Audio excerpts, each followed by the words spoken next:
Hey, friends. We're here from Storia, and I'm Darcy Ross. I'm going to be interviewing our star guide, Rowan Ryan.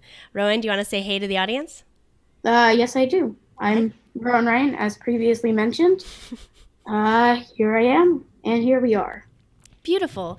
We had been hearing some echo issues, but it sounds like they might be resolved. So please bring us your questions in chat, react along with us, and if you wouldn't mind sharing the link with some friends to bring people over now that we're all ready to go as we grill Rowan for all his secrets of no thank you evil. All uh, right. so I think I wanted to start, Rowan, if you're cool with it, by just Yeah. asking, how you got into role playing games in general. Can you tell me, when did you start playing? What was your experience there? What, Dad? It's playing an old one now. It's playing an old one now. Um, no, you're at the wrong spot, Charles. Sorry. I believe we're good here. I'm going to post the link to my friends so they can do it. Cool. But Rowan, I think we are good, so let's keep going. So tell Okay. me about when you started RPGs. Okay. My first experience with RPGs came about when I was very young. Don't remember what age it was, and my dad decided to run D&D for the whole family. Me and my sister knew that he was in the gaming industry. At the time, we were so young, we didn't really know what that meant. Um, but they were like, "All right, it's time for your first game of D&D." So we all sat down around our dining table, and my dad had prepared a really nice game. And I remember I was playing a paladin, I think, uh, and I remember it was the first time I was faced with a moral dilemma Ooh. because we had this evil, slimy creature of the night, and we had just questioned him, and now there was a decision to be made, and it was left to the paladin, and that is, should we let him go and possibly have him report our presence to even darker beings, Ooh. or should we kill him? And yeah, and I was like Jeez. 6. Um, What did you do? We have to uh, know. This tells so much about your character. This is getting to the true Rowan Ryan. I think that I let him go. Ooh. I don't remember it so well, but I stalled. Like I didn't want to make a decision.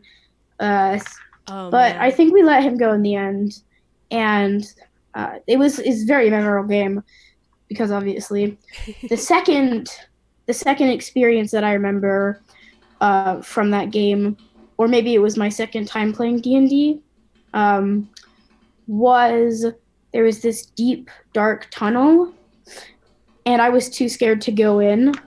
So my mother and my sister, they were like, "Come on, let's go into the dungeon," and I was just too scared. So I was like, "I'll just stay out here, guys." But that actually turned out well.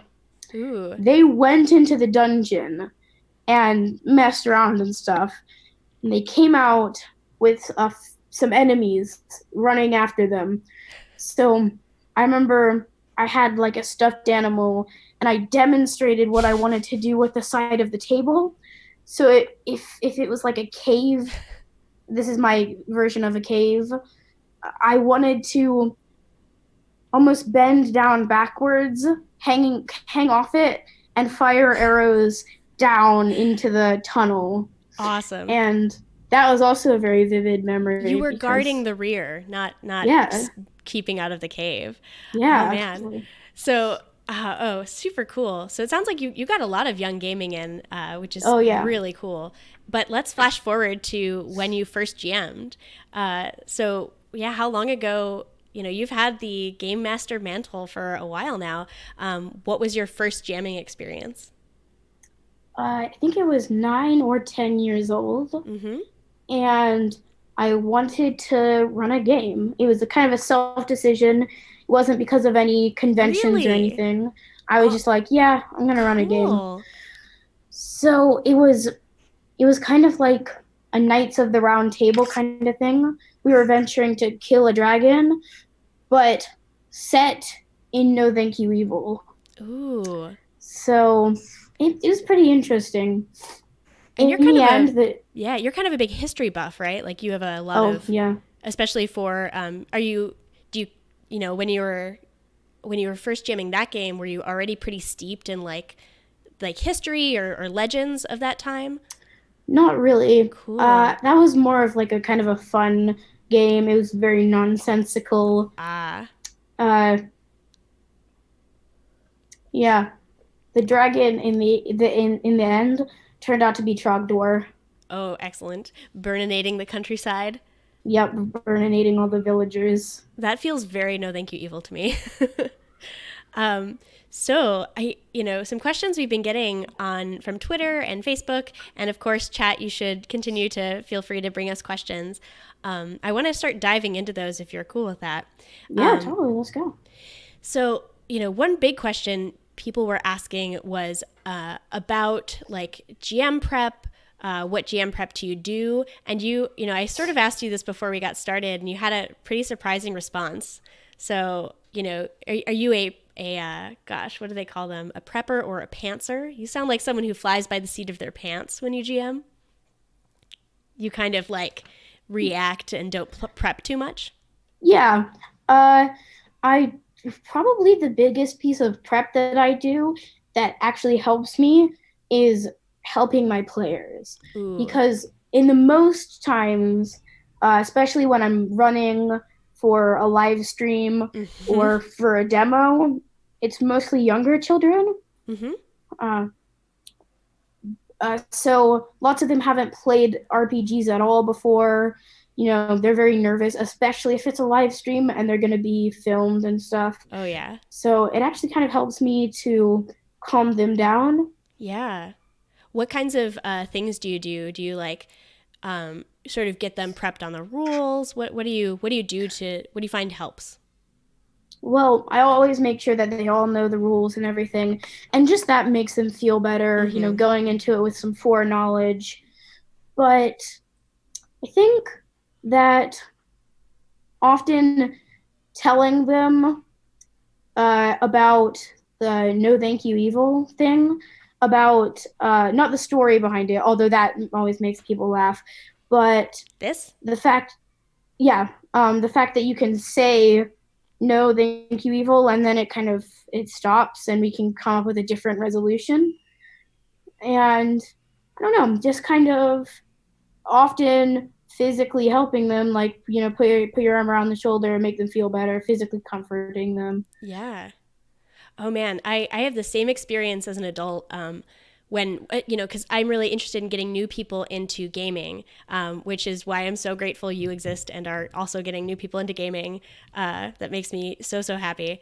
Um, and I find that when I prep, I give a little rules introduction, but then I do the same thing. Like I introduce a safety mechanic. I use the X card, but it is fundamentally the same purpose as No Thank You Evil. It's a, hey, if we go somewhere you didn't want to go or something's making you uncomfortable, like this is a time to have fun. Let's navigate away from it. And I've totally seen exactly what you've seen, that like it just puts people at ease knowing that they're kind of, they have that lever if they need to pull it. They don't need to be awkward about it. So I think that's really, really smart. And also, before I move on, Mm-hmm. I outright lied to my players last live stream. I told them that we were being recorded, but that it wasn't live. I Oh, blatantly lied to them. what would your paladin say about that? For Ah, the greater good? yeah, definitely for the greater good. Oh, that's really cool. Yeah, would you mind telling us a little bit about your live stream, who played, what it was? So this was last week. Yeah, tell us what Yeah. it was. So we played Trouble in Space, and it was actually my first time playing that, running that, I should say. And I think it went pretty well. We had 4 players, I think. I don't remember all the details because I'm very forgetful, even though it was just last week. Yeah, 4 seems like a lot, and they were pretty energetic. Seemed like good players, right? Yeah, they were all really great. Um, I was actually really happy with them because they kept surprising me. They kept working together in ways I wasn't expecting. Ooh.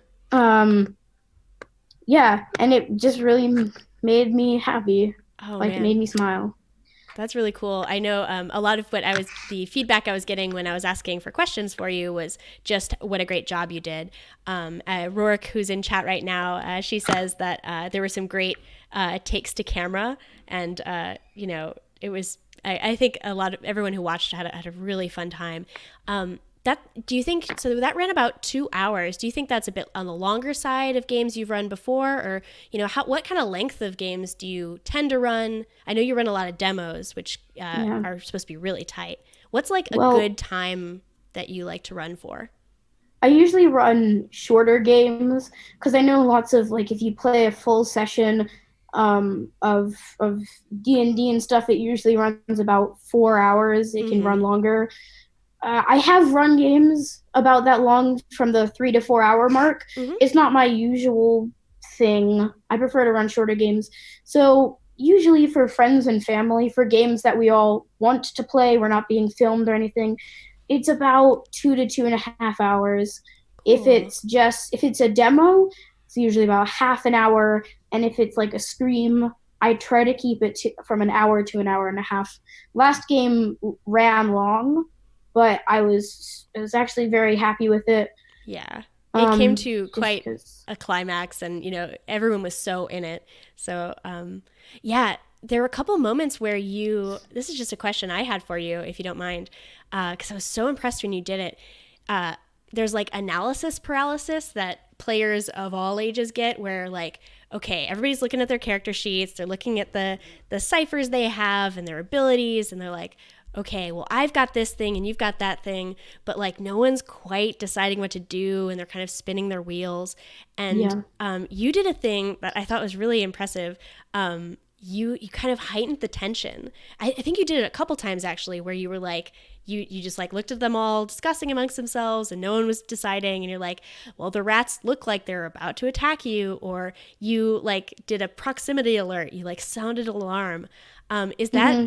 is that something you know I just feel like that's a really, really cool technique that you've used. Is that something you've had to use in the past, and so you sort of developed it over time?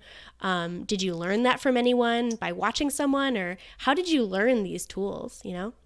Uh, you know, it's probably a lot of people's different jamming styles kind of rubbing off on me because I've Mm-hmm. played in a lot of games, especially games run by my parents and members of MCG and stuff. Mm-hmm.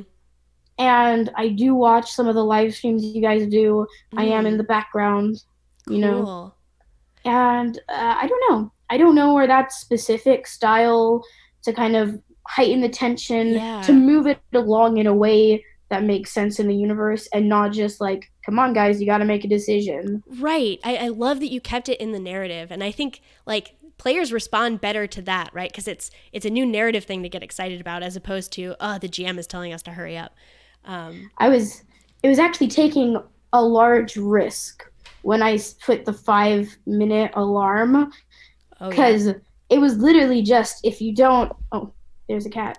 If you GM don't, intrusion.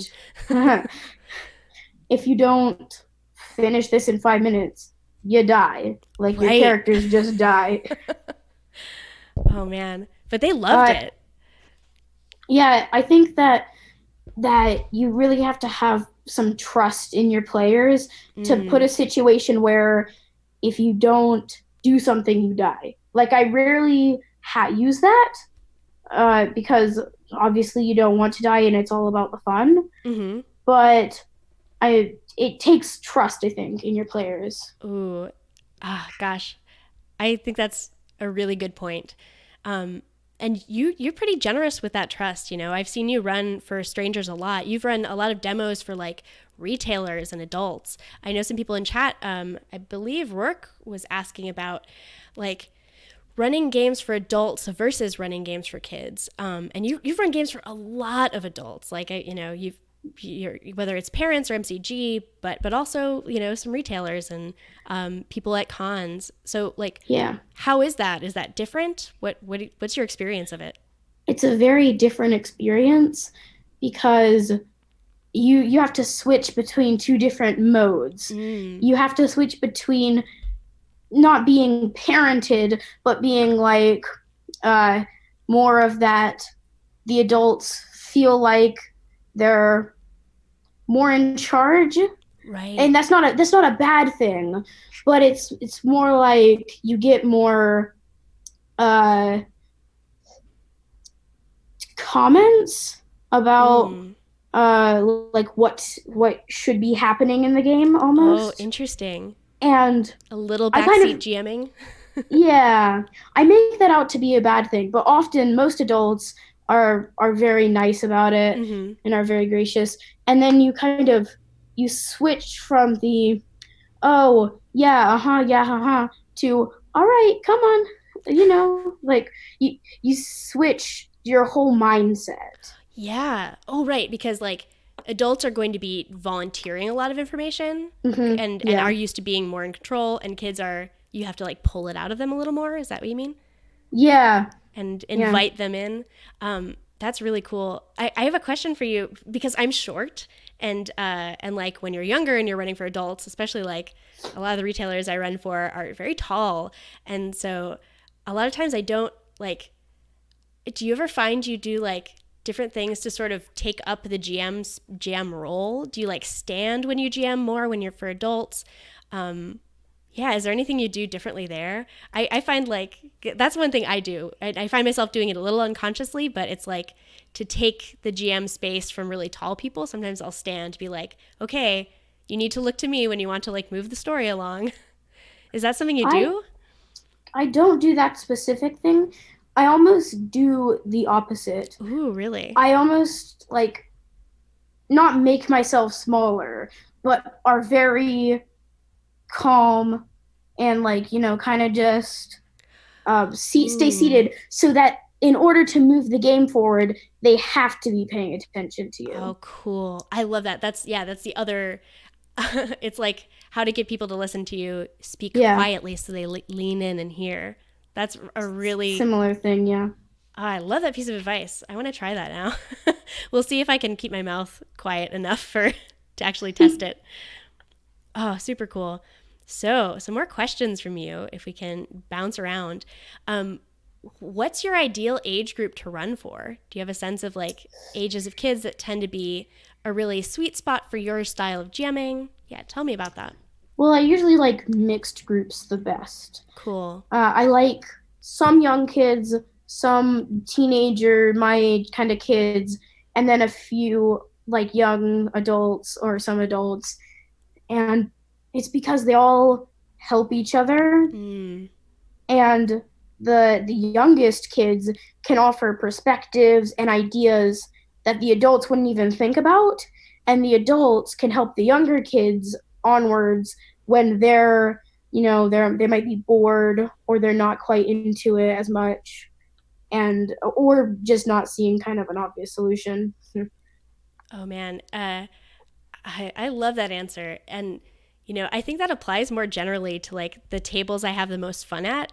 Being the more diverse the group, right? You get people from different experiences. I love playing with some new players and have some experienced players who can kind of work together and use the really off the wall ideas of new Yeah, players, but let them help them along. I really I love seeing my players working together in ways I didn't expect. Like I was talking about the live stream last week, or maybe it was the week before that, that I saw the same thing. Just players helping each other along when I don't quite expect it, and like seeing, oh, this could go with that. Let's put it together to solve this problem.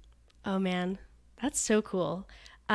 Someone in chat, people are coming by even more now. Say hello, chat. Hello.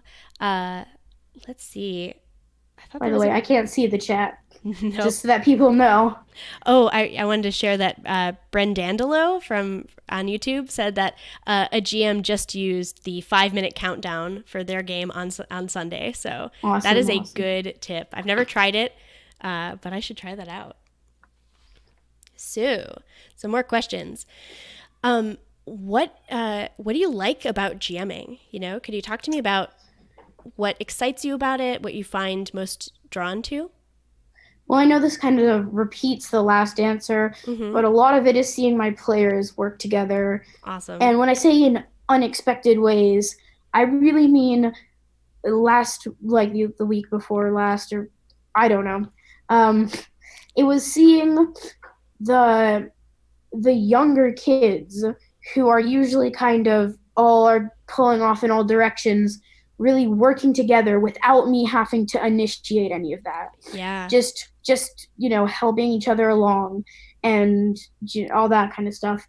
And also, I like creating the story. Mm. Now, this isn't something that I always do, especially for live streams and stuff. I might, and demos, I'll use a pre-made story, but I love creating a story because just thinking about how your characters are going to react to things, Mm. and if you know your players well and you know kind of what characters they tend to create, almost custom fitting that Yeah. in a way to their personalities and stuff. It's a very enjoyable for me in making that story. Rowan, I'm gonna hire you to teach me your ways as a GM. These are like such good pieces of advice. Thank you so much. I'm so excited.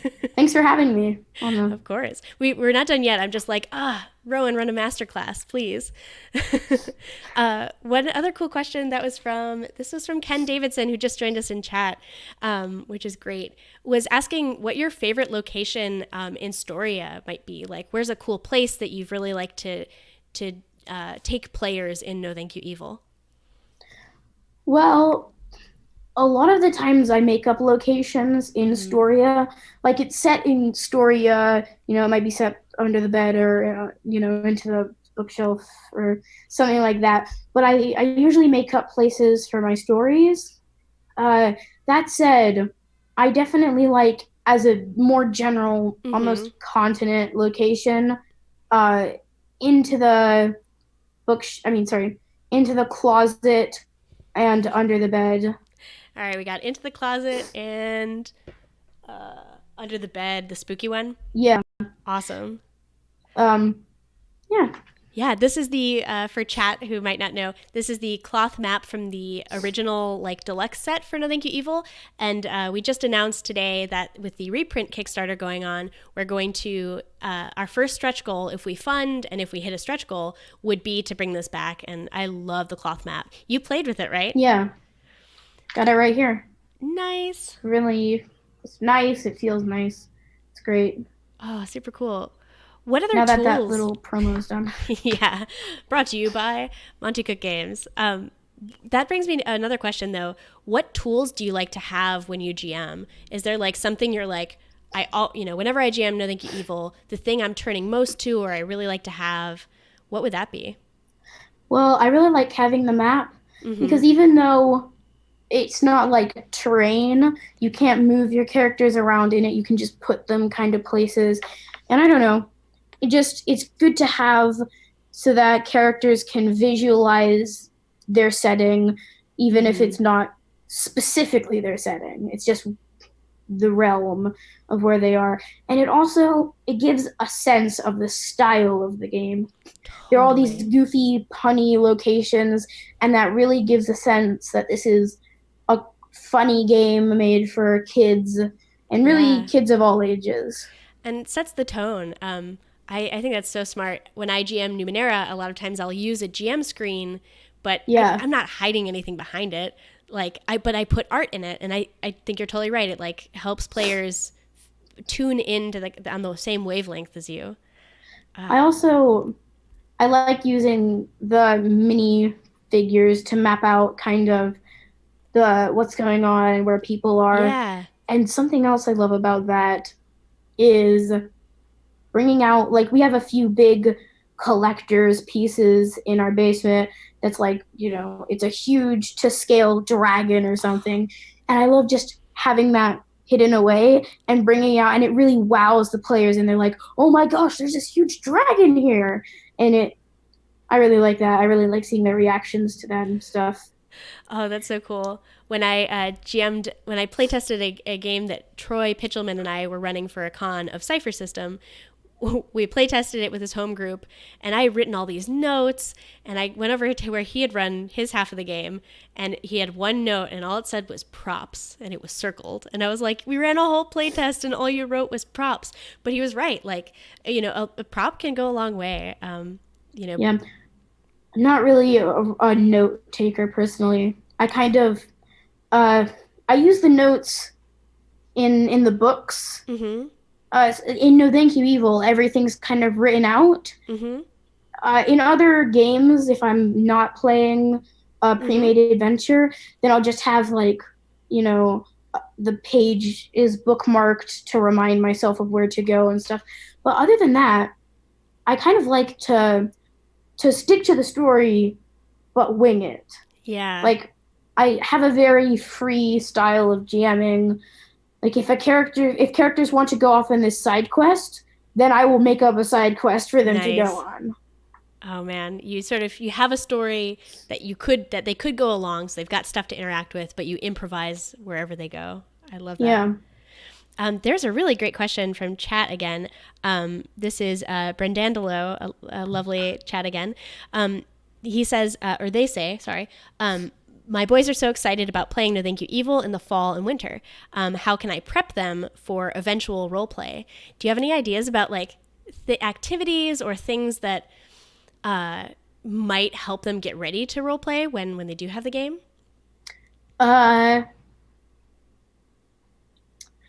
Playing, like in my neighborhood, everybody calls it house, where it's not like actually pretending to be in a house. It's like it's pretend, but physically, it's like LARPing. Yeah.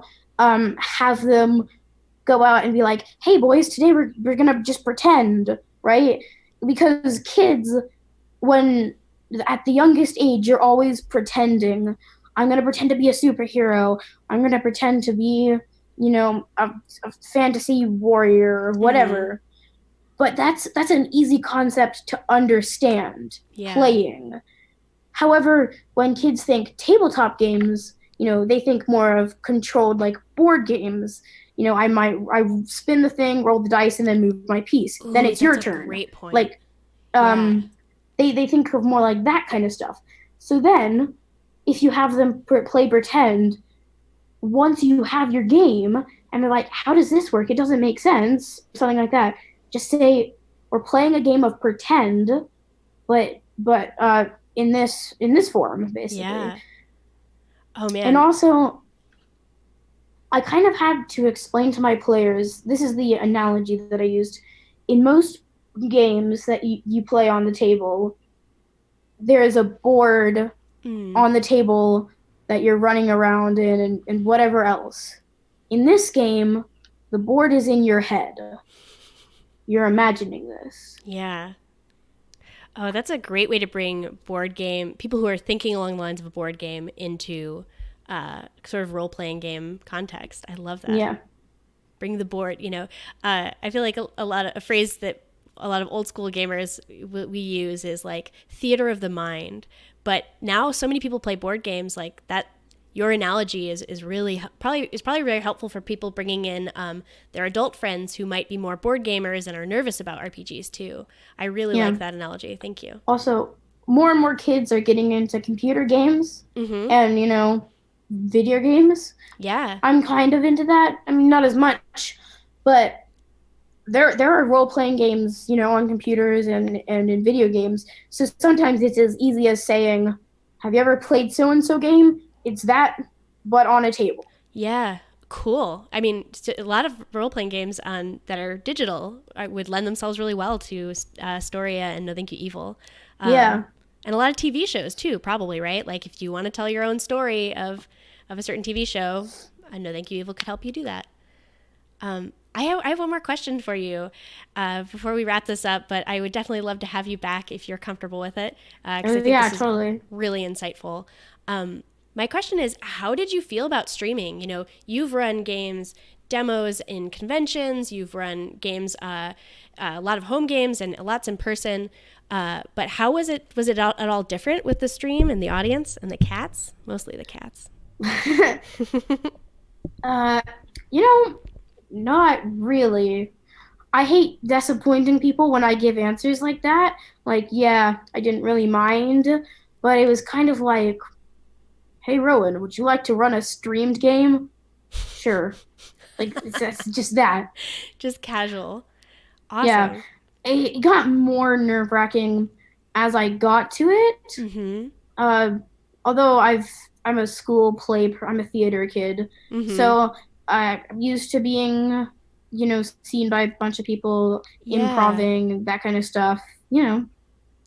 And you guys kind of had both the camera and the audience of like parents too watching. Did it feel different with parents watching, or are you pretty used to that with demos anyway?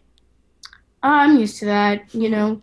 I've oftentimes there's almost this mini live stream because people will come by the booth at like Gen Con while yeah. we're running demos and just pop their heads in and see the demo for a little while. Sometimes people just stay and watch the whole thing, family members and stuff.